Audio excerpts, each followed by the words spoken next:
Hi అండి. ఈరోజు రసం చేసుకుందాము ఆంధ్ర స్టైల్లో. చింతపండు ఫస్ట్ నానబెట్టేసి దానిలో ఒక టమాటా వేయాలి. ఇలా టమాటా తీసుకొని దాని లోపల వేసి నానబెట్టి ఆ, ఒక కాసేపు ఉంచాక టేక్ మిరియాలు ఒక స్పూను అండ్ మెంతులు కొంచెం అండి,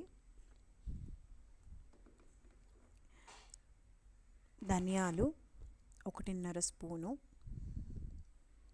జీలకర్ర కొంచెం ఎక్కువ ఉండాలి. జీలకర్ర కొంచెం ఎక్కువ వేసుకుంటే బాగుంటుంది. నేను ఇప్పుడు 1.5 స్పూన్ వేస్తున్నాను. 3 ఎండుమిరపకాయలు, ఒక 10 చిన్నులపాయలు తీసుకొని మొత్తం కలిపేసి అన్నీ మిక్స్ చేయండి. మిక్స్ చేసి గ్రైండ్ చేయండి. చేసాక చూస్తే చూడండి ఇలా ఉంటుంది పేస్ట్. కొంచెం డ్రైగానే ఉంటుంది. ఒక కడాయి తీసుకొని దానిలో కొంచెం ఆయిల్ వేసి ఒక ఒక మిర్చి వేయండి, కరివేపాకు, అండ్ దెన్ మొత్తం ఏదైతే మీరు ఇప్పుడు పేస్ట్ తీసుకున్నారో ఆ పౌడర్ అంతా వేస్తే కొంచెం ఆయిల్లో వేస్తే ఫ్రై అయితే మంచి బాగుంటుంది, రా తీసుకున్నాం కాబట్టి. తర్వాత కొంచెం పసుపు వేయండి.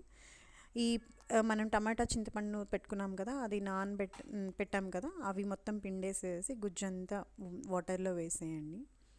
వేసాక మనము కొంచెం సాల్ట్ తగినంత వేసుకోవాలి.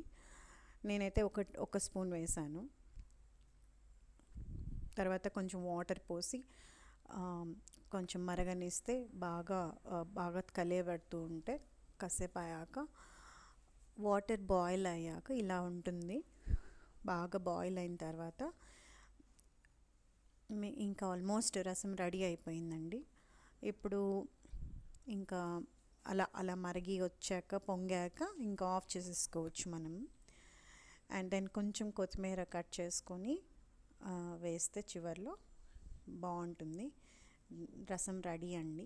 రెడీ. ఇంకా వేడి వేడి అన్నంలో అలా రసం వేసుకొని